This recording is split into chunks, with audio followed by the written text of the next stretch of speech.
Et voilà, nous sommes partis donc pour cette nouvelle émission dans le tunnel. Je suis vraiment très très heureux de vous retrouver. Donc je vois qu'il y a pas mal de monde qui s'est déjà connecté, qui arrive. Donc on va laisser 2 petites secondes pour que tout le monde puisse se connecter. Donc évidemment, très très heureux, comme je vous disais, de vous retrouver. Deuxième épisode de l'émission dans le tunnel, une version un petit peu spéciale. Puisque on le fait en direct. La dernière fois, on n'avait pas forcément fait en direct, mais cette fois, je me suis dit que ça serait vraiment très intéressant de créer de l'interaction aussi avec les gens qui veulent nous suivre et ceux qui regardent notre émission. Donc, je suis vraiment très heureux de recevoir du coup Romain Roels et puis Mathieu Desbondus qui sont du coup en charge du e-commerce chez Damar. Bonjour messieurs. Bonjour. Bonjour Alexandre. Bonjour Alexandre et bonjour à Merci tous. beaucoup.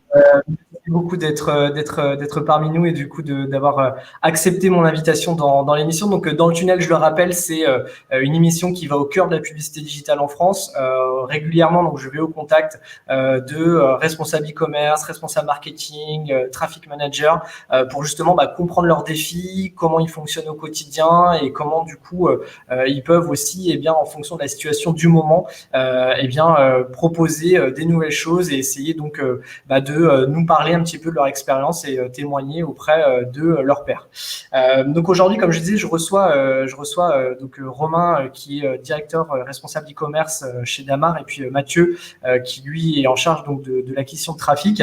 Damar, on connaît, hein, c'est une entreprise qu'on connaît depuis très longtemps en France, qui était historiquement basée donc sur la vente à distance et plutôt la vente par catalogue, et qui du coup a fait sa mue digitale, qui a fait sa transformation digitale. Et ce qui m'intéressait déjà de savoir en introduction, c'était un petit peu que Romain, notamment, nous présente justement cette transformation digitale. Comment vous avez fait pour basculer d'un modèle qui était 100% du coup catalogue et vente à distance à aujourd'hui un modèle qui du coup passe beaucoup par le e-commerce.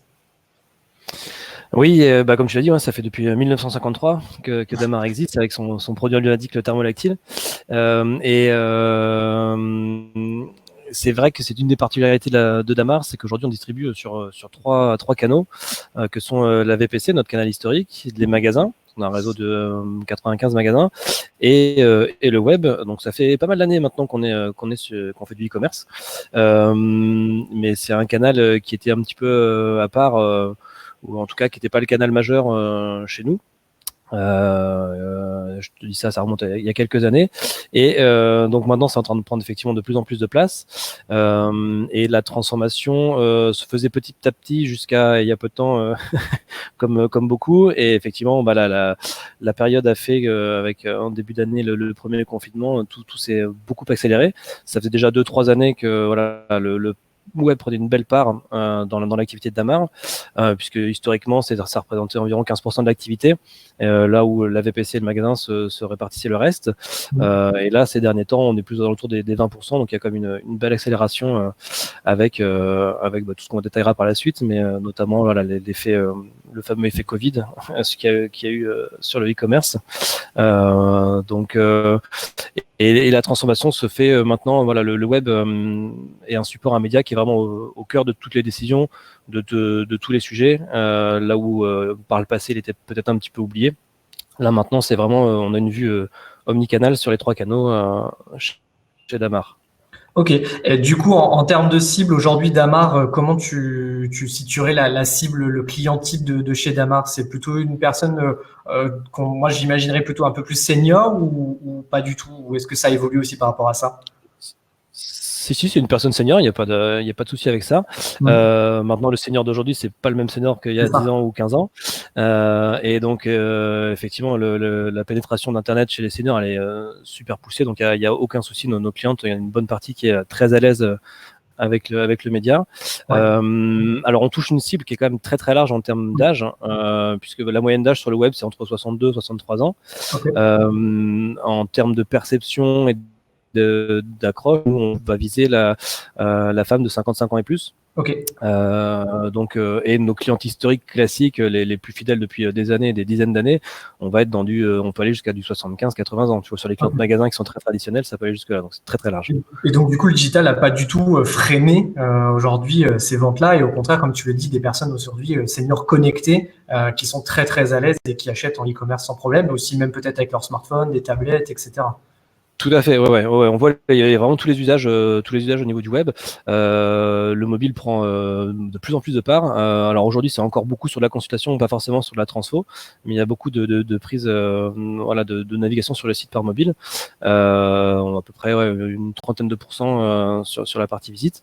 Et donc oui, non, on a des clientes chez nous qui sont qu'on contacte via des temps de contact print, donc on leur envoie des mailings papier, etc.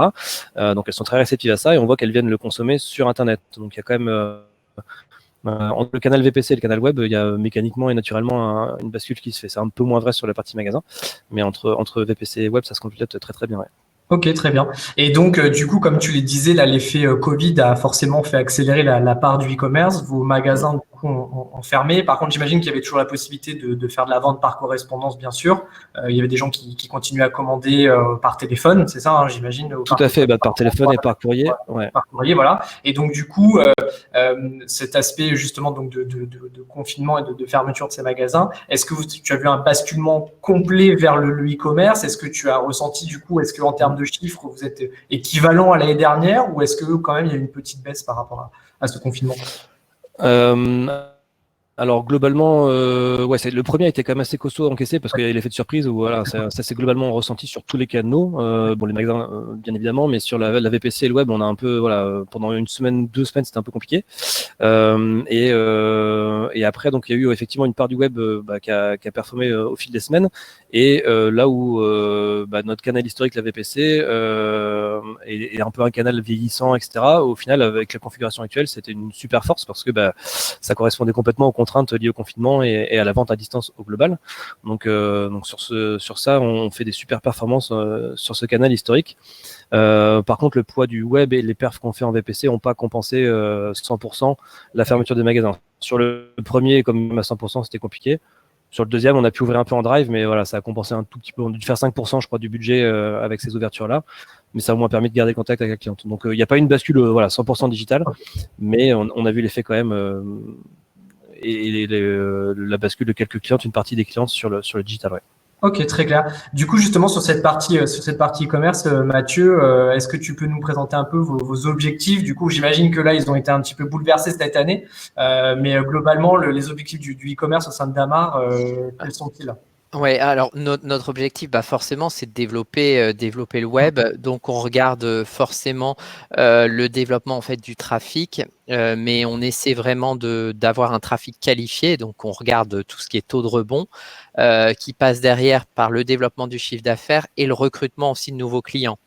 Et super important, comme tous acteurs de VPC, c'est la rentabilité. Donc, le ROI est vraiment regardé parce que c'est dans les gènes de la VPC de vraiment faire attention à cette rentabilité par rapport à tout ce qui, par exemple, par avant avec tout ce qui était catalogue print, etc. quoi. Donc, voilà, c'est vraiment ce qu'on essaie de développer aujourd'hui.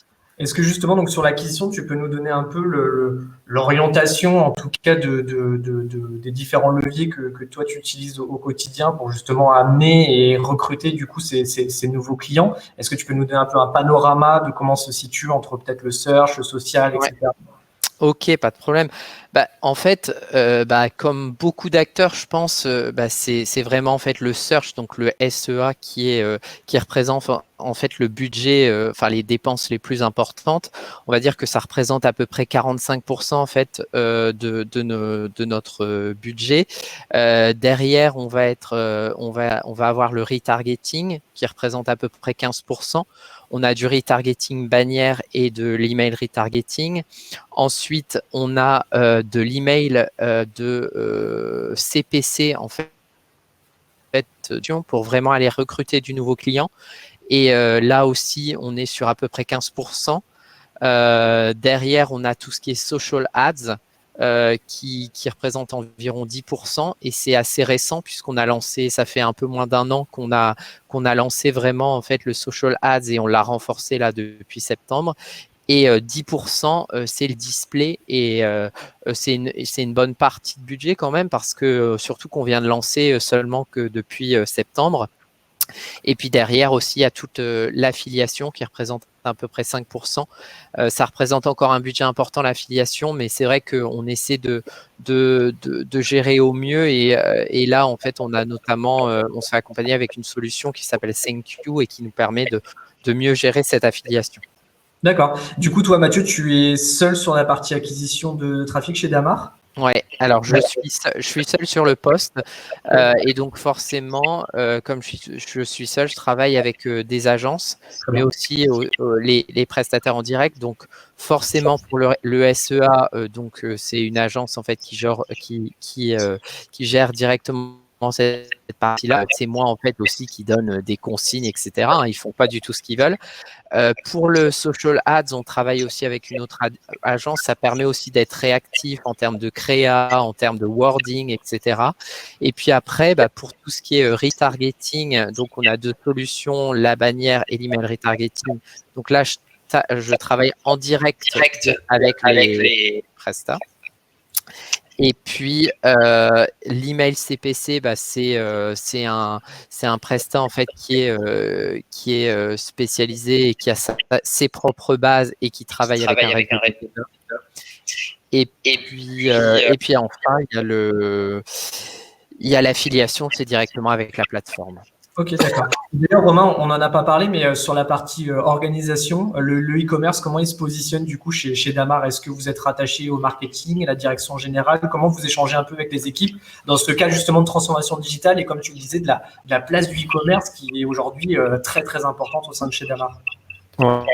Ouais. Alors, on est intégré à la direction marketing, donc on est partie prenante dans tout ce qui va être animation commerciale, et l'équipe e-commerce en tant que telle, donc dans lequel il y a le trafic via Mathieu, regroupe aussi la partie e-merchandising et la partie web analyse, et donc on pilote l'activité comme ça et on travaille main dans la main avec nos collègues de ce qu'on appelle chez nous la fidélisation, qui vont être en charge de toute la partie plan commercial, donc définition des promotions, etc. Donc on construit ce plan main dans la main. Ok, d'accord, très clair. Du coup, Mathieu, je reviens un petit peu sur la partie acquisition.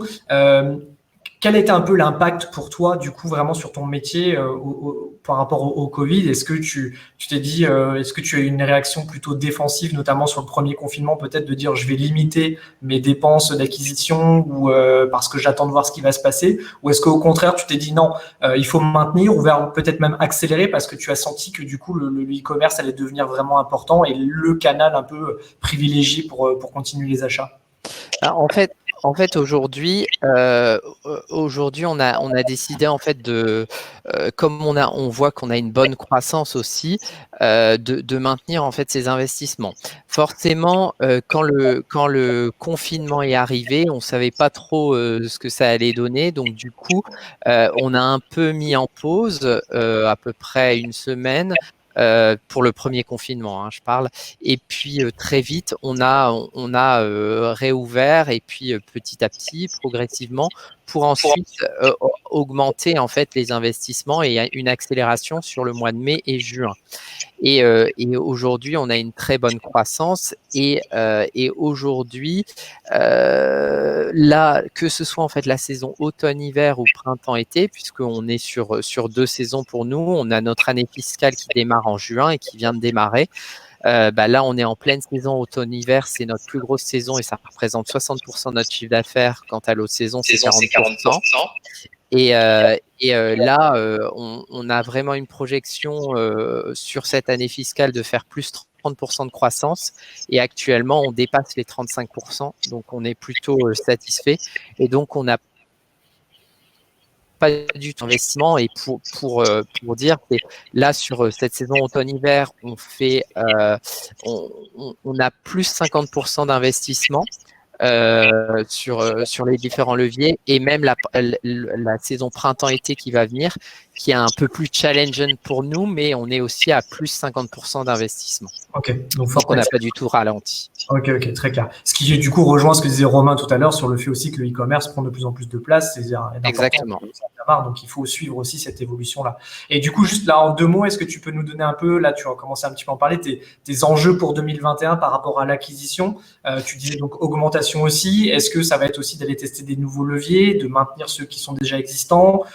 Comment tu vois un peu les choses pour 2021? Parce qu'on est un peu dans le flou, quoi. On ne sait pas vraiment non plus quand ça va se terminer cette histoire. Donc justement, comment tu vois les choses par rapport à ça? Donc vraiment, c'est comme on veut développer, aller recruter de nouveaux clients et faire en sorte qu'on soit vraiment un parcours sans faille pour nos clients. On veut se donner les moyens. Et bon là, récemment, donc on a lancé avec Constant, donc c'est assez récent. On a développé aussi plus le social ads et puis on est ouvert à toute proposition en fait qui puisse se développer. D'ailleurs, on a prévu une enveloppe test en fait pour l'année prochaine. Et s'il y a des opportunités, il n'y a pas de souci. En plus, on a aussi un enjeu puisque on va avoir l'arrivée en fait de notre nouveau site internet en fait l'année prochaine, au premier trimestre. Et donc, forcément, comme on va passer sous Magento 2, on va avoir quelque chose en fait de responsive. Et comme on voit que les visites augmentent vraiment sur mobile et tout, ça va nous faire un bien aussi. Parce qu'actuellement, on a effectivement un site sur mobile, c'est un site m.damar et un site Damar, mais les perfs, les temps de chargement, forcément, sont plus longs. Et on espère que tout ça, ça va nous aider. Ok, très clair. Du coup, maintenant, on va rentrer un petit peu plus dans le détail de notre échange et donc du pourquoi de cette émission. C'est notamment donc par rapport à cette nouvelle campagne que vous avez lancée du coup pour la nouvelle saison. Donc, comme vous disiez, la très grosse saison pour Damar, qui est l'automne-hiver. Donc, avec cette campagne Moquez-vous de l'hiver. Donc, ce que je vous propose, c'est que on puisse partager du coup cette campagne qui a démarré quoi en septembre, c'est ça, les premières diffusions? Novembre, tout début novembre. Non, c'est tout début novembre. Tout début novembre, ok, donc vraiment très très récent. 2 spots, c'est ça, donc plutôt un accès promo et puis un accès plutôt branding, général. Donc on va diffuser et puis on en reparle juste après. Désormais, Thermolactyle est aussi dans la nouvelle collection préparée chez Damar. En ce moment, profitez de moins 30% sur votre Thermolactyle préféré. Damar, moquez-vous de l'hiver. Damar, moquez-vous de l'hiver. Voilà, donc ça c'était la première version du coup plutôt promo, hein, c'est ça, c'était la version promo. Et puis du coup la deuxième, hop, qui est assez proche, hein, qui est assez proche, voilà, qui pour le coup, je crois que c'est celle-là.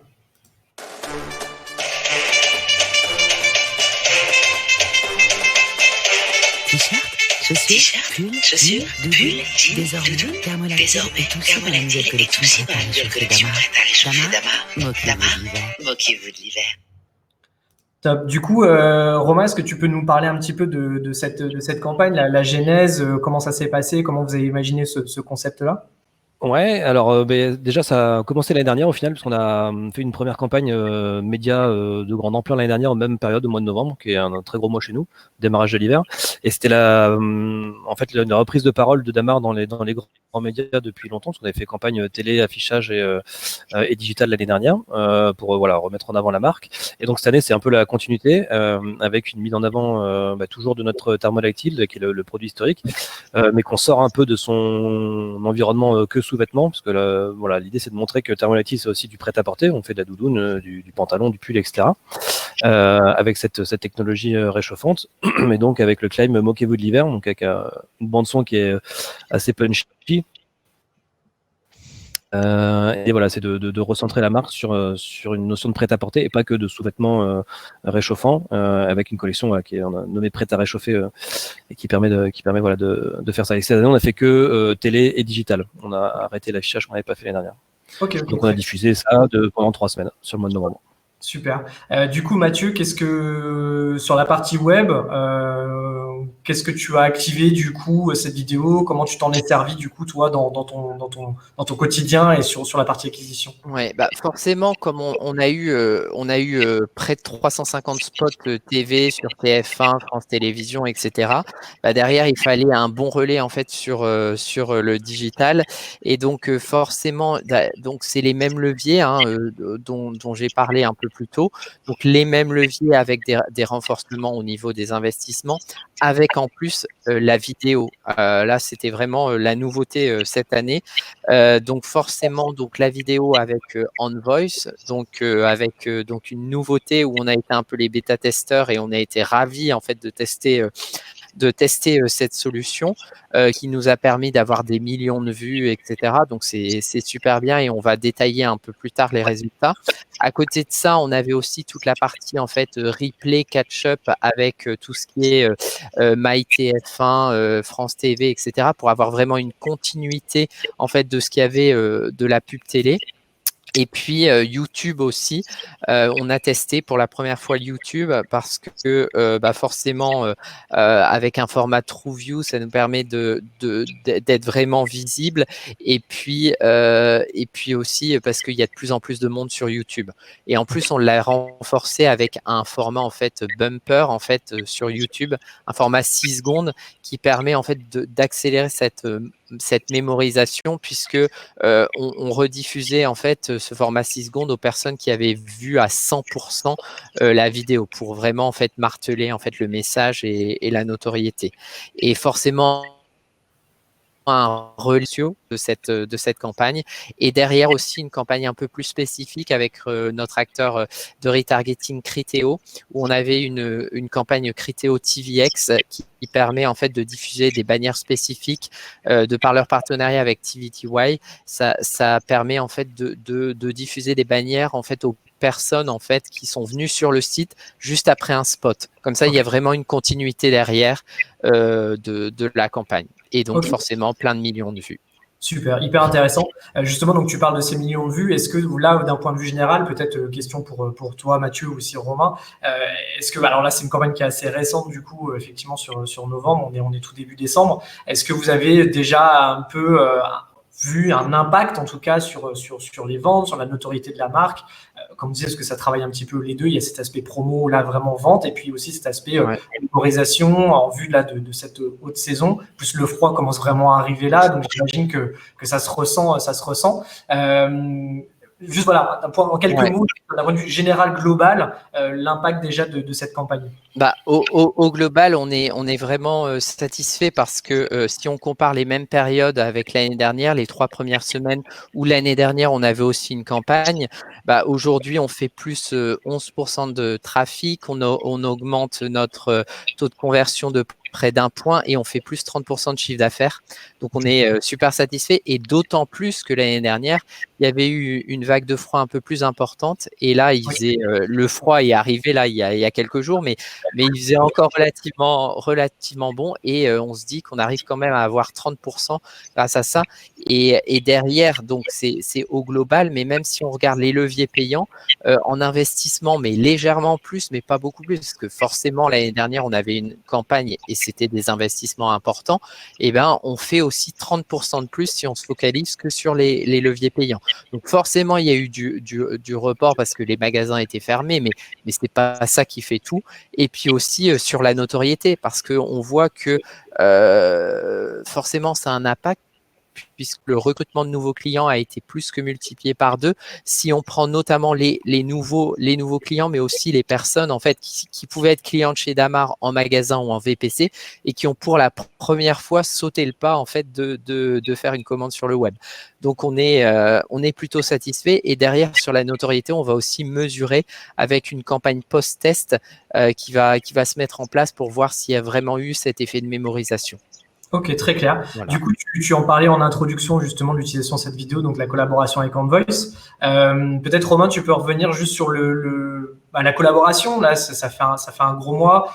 Comment ça s'est passé les premières rencontres, les premiers échanges ça s'est fait assez rapidement au final, parce que Mathieu avait déjà été en contact avec Envox, avec vous avant l'été, et puis au sorti de l'été, même pendant l'été, on s'est dit bon, comment on accélère à la rentrée en septembre, on a une campagne en novembre, qu'est-ce qu'on peut activer comme nouveau levier, et donc on a repris contact avec Alban.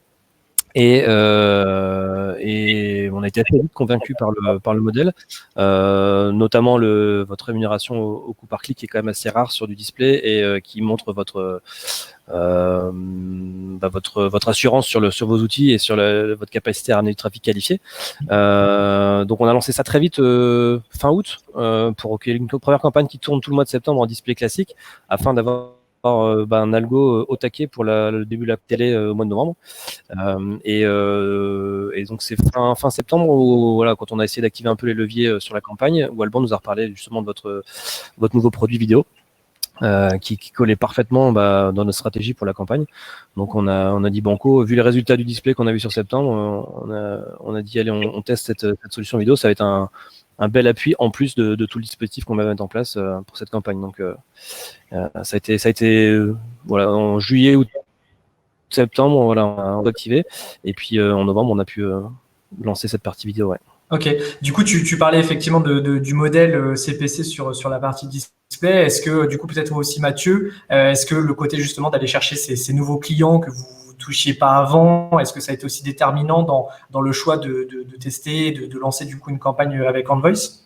Oui, c'est aussi déterminant pour nous parce que forcément, Damar, si on va que cibler en fait nos clientes, c'est pas intéressant pour nous. On veut aussi aller chercher d'autres personnes et vraiment ce côté pré-targeting, en fait faire travailler l'intelligence artificielle, etc. Ça nous a vraiment intéressé et on s'est dit il faut y aller parce que c'est le moment. Et puis aussi parce qu'on avait eu pas mal d'échos en fait d'autres acteurs, etc., qui utilisaient la solution. Et on s'est dit si ça marche chez eux, pourquoi pas chez nous, et il faut tester quoi. Ok. Et ça rentre parfaitement dans le cadre de la campagne où le but de la campagne télé au global, c'était du nouveau client, voilà, une nouvelle image de Damar, et donc on va aller toucher des nouvelles personnes, et à ça, Envoice y répondait parfaitement. Ouais. Super. Du coup, est-ce que Mathieu, ça a été simple à lancer? Est-ce que en termes de mise en place de cette campagne, notamment au départ display puis là après vidéo, comment ça s'est déroulé? Est-ce que ça a été facile à mettre en place? Ouais, alors honnêtement, c'est super facile à mettre en place. C'est un peu comme toute solution, hein. Il y a un tag à poser et puis après, forcément, à travailler, optimiser pour bien travailler notre flux produit et puis des échanges par téléphone, par mail, etc. Des petites choses et puis le tour est joué, quoi. C'est lancé. Donc c'est facile à mettre en place. Et puis donc on a tout d'abord commencé en septembre avec une campagne de display dynamique. Donc on servait uniquement en fait vraiment de notre flux produit et puis pour pousser en fait nos produits.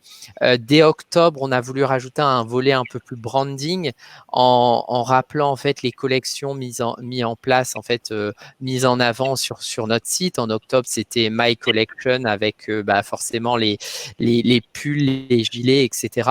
Donc c'est ce volet un peu branding qui vient s'ajouter. Et puis là, en fait, c'est super simple à mettre en place. Donc, moi, on réalise les créas. Donc, nous, en interne, j'envoie tout donc à mon contact donc chez Envoice, Vincent, et ça se passe super bien. Il met tout en place, il paramètre, et puis on échange par mail ou autre. Et puis aussi, ce qui est super sympa, c'est que tous les 2 semaines, on fait un point un peu plus conséquent, et puis on échange en fait sur le trend. Est-ce qu'on investit plus, moins, pourquoi tel ou tel KPI a plus ou moins évolué et puis donc ça c'est super intéressant. Et pour la vidéo, ça a été aussi simple parce que forcément comme tous les tags étaient déjà installés, donc il n'y avait pas cette partie-là. Et puis il a juste fallu fournir en fait les vidéos donc à Envoice. et puis qui s'est chargé en fait de entre guillemets faire ses découpages pour que ça rentre bien dans les différents formats, que ce soit le format donc in-stream, in-article, etc. Et donc super simple à mettre en place. Et puis super intéressant aussi parce que là, forcément la vidéo, on savait pas trop où on allait, et là on a vraiment une petite presse chaque semaine, un petit point, une presse PowerPoint. Bilan. Pour nous faire le bilan, et donc c'est super intéressant, et on voyait qu'on avait des millions de vues, etc., et des vues réelles entre guillemets, donc parce que c'était pas de la vidéo en fait, que de l'impression ou autre, donc super simple à mettre en place et super intéressant aussi d'avoir ce retour par reporting. Ok, justement, ça tombe bien, tu me fais une bonne introduction, merci Mathieu. Le bilan, du coup, ce que je propose, là, on a pas mal de personnes connectées, du coup, qui je pense vont être intéressées. Donc, on va partager effectivement les premiers résultats de cette campagne. N'hésitez pas, si vous avez des questions, à utiliser l'onglet questions ou chat, et juste après, on se donnera quelques minutes pour un question-réponse, du coup, avec Romain et Mathieu. Donc, n'hésitez surtout pas à partager ça. Et moi, donc, je vais vous montrer du coup les résultats de la campagne que j'ai chargée. Hop, je vais afficher tout de suite. Voilà, donc juste en rappel, effectivement, pour la collaboration, donc comme on l'expliquait, l'idée le besoin de Damar, c'était vraiment d'accélérer sur cette acquisition de nouveaux clients, comme l'ont très bien rappelé Romain et Mathieu, d'y associer donc cette logique de performance pour justement une meilleure optimisation des investissements digitaux, de trouver un partenaire donc qui était capable de proposer cette approche globale au tunnel et présent au quotidien. Et là, je pense que Mathieu l'a bien présenté effectivement avec tous ces échanges, notamment qu'il peut avoir avec Vincent et Alban chez nous. Et puis cette collaboration, donc comme on le disait, qui a démarré début septembre sur la partie display natif avec une vraie campagne d'acquisition, et puis derrière, donc en novembre, donc tout le mois de novembre, donc avec cette campagne vidéo. Peut-être Mathieu, je te laisse nous présenter un peu comment, tu en as déjà un petit peu parlé, mais oui, mais cette notion dans la scénarisation. Pas de problème. Donc effectivement, comme c'est vraiment une scénarisation sans faille, sans couture, parce qu'on a vraiment le côté vidéo de marque en fait qui était mis en avant pour la campagne, le display de marque aussi, le display natif avec les produits, et un renfort derrière avec le CTA promotionnel avec la campagne, la promo 30% sur votre thermolactyle préféré qui était relayé. Donc vraiment un côté fil rouge en fait pour le futur client de Damar, qui est très intéressant et qui s'inscrit bien en fait dans la construction en fait du parcours du consommateur. Exactement. Ouais, tout à fait. Exactement.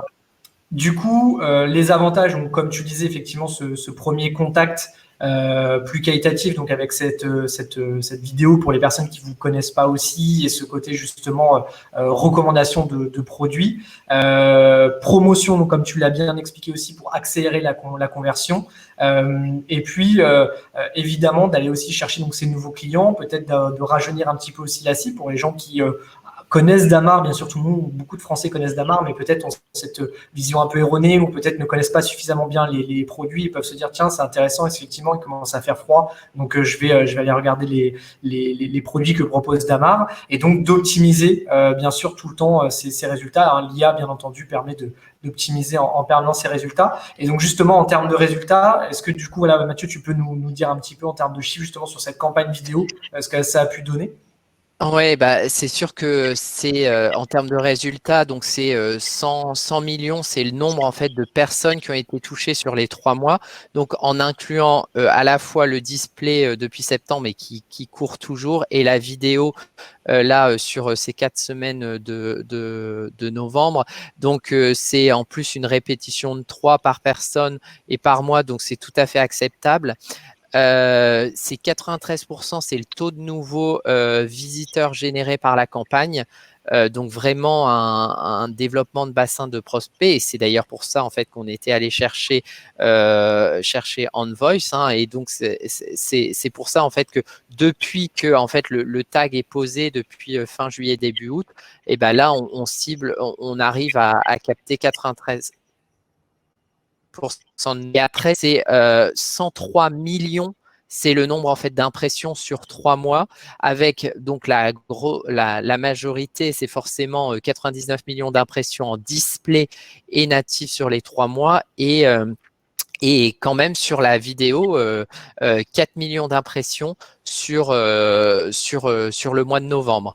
Et puis face à ça, c'est un coût d'acquisition moyen de campagne à 11 €. Et bien évidemment, quand on regarde le côté, donc le post-click 30 jours et post-view 48 heures. Ok. Donc des résultats globaux satisfaisants et intéressants. Ok, donc à retenir effectivement 10 millions de personnes touchées sur la campagne, 93% de nouveaux visiteurs, donc ça c'était vraiment dans vos objectifs. Effectivement, ce nombre d'impressions qui est assez important. Et puis donc ce coût d'acquisition à 11 €. Quand on regarde du coup vraiment en spécifique donc sur la partie vidéo, donc des sites aussi que vous avez choisis donc par rapport à votre cible, c'est ça?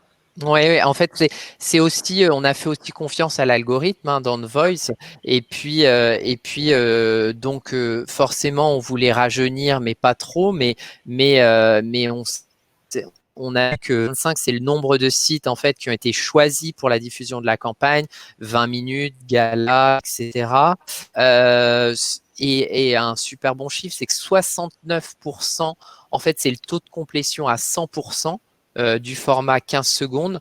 Donc vraiment là, en termes de notoriété et de mémorisation de la marque, c'est super bien pour nous, parce que quand on a des millions de vues, si ça va à 100%, si c'est regardé à 100%, c'est génial. Donc du coup, le coût de la vidéo entièrement vue, donc complété à 100%, c'est 0,7 centimes. Et puis derrière, on a aussi une mesure, une impact des ventes. C'est 220, c'est le nombre de ventes directes générées par cette campagne. Bien évidemment, ça a un impact surtout au global, à la notoriété. Et puis sur ça aussi, on se fait accompagné donc maintenant depuis octobre de la solution EasyAns qui va nous permettre en fait de bien suivre et d'attribuer aussi les ventes par rapport aux impressions, puisque c'est super aussi, c'est que Envoice a un connecteur avec EasyAns et donc on peut remonter en fait les impressions via cet outil. Ok, très clair. Et donc du coup, si on compare les performances vs le reste de la campagne et tous les autres leviers que vous avez activés, on voit qu'effectivement, on a un coût à la vidéo qui est largement inférieur et puis un ROI aussi beaucoup plus important. Est-ce que tu peux nous commenter rapidement du coup ces deux chiffres? Donc effectivement, c'est moins 45% sur le coût de la vidéo vu à 100% et moins 66% par rapport aux campagnes diffusées sur les médias TV. Donc c'est entre guillemets plus rentable la partie on voice que France TV, etc. Et derrière, c'est plus 73% sur le ROI, sur la moyenne campagne. Donc satisfait en fait des résultats. Et aussi YouTube, parce que forcément YouTube a de plus en plus de monde y est, mais en termes de performance, on a quand même de bien meilleures performances avec On Voice, avec plus 174%. Okay. Ce qui est intéressant aussi, c'est justement les sites que l'algo a déterminés sur lesquels poser la vidéo, où on se dit, ben voilà, site d'Amar, c'est senior, donc ça va être du Femme Actuelle, du Madame Figaro, etc. Et au final, non, l'algo, il a été positionné sur des sites un peu plus jeunes, et avec des super résultats. Donc ça a vraiment cette notion d'acquisition de nouveaux clients, de travail de la marque et d'aller chercher des nouvelles personnes était vraiment super intéressante sur cette partie-là. Ouais. Exactement, je suis assez d'accord avec toi, Romain. C'est vrai que sur la partie ciblage, effectivement, on va pas, comme tu dis, on va pas forcément penser à certains médias et évidemment l'IA, lui, va aller les chercher et c'est ce qui vous permet effectivement d'avoir des coûts qui sont hyper intéressants et notamment encore une fois cette notion de nouveaux clients pour vous qui était primordiale par rapport aux objectifs de la campagne. Très bien. Écoutez, je pense qu'on a fait globalement le tour. Je sais pas si dans l'audience il y en a qui ont ont des questions, qui n'hésitent surtout pas. Voilà, on a essayé de tenir les délais, on a un tout petit peu dépassé, mais c'est pas grave, c'était hyper intéressant.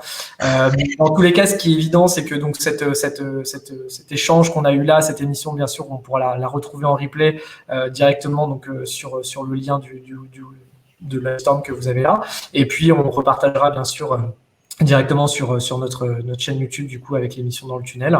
Vous pourrez retrouver déjà un premier épisode et donc là ce sera le deuxième et puis j'espère qu'il y en aura d'autres. Donc pas de questions, j'ai l'impression pour le moment. Dans tous les cas, que vous n'hésitiez surtout pas, même après l'émission, il n'y a aucun problème. On pourra évidemment mettre Romain et Mathieu aussi dans la boucle.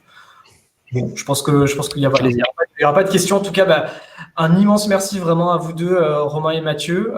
C'était hyper intéressant et je vous remercie surtout d'avoir partagé autant d'informations avec nous parce que c'est vrai que c'est toujours effectivement intéressant de connaître un petit peu aussi comment fonctionnent les autres marques et de pouvoir s'inspirer. Donc ça, franchement, c'était vraiment top.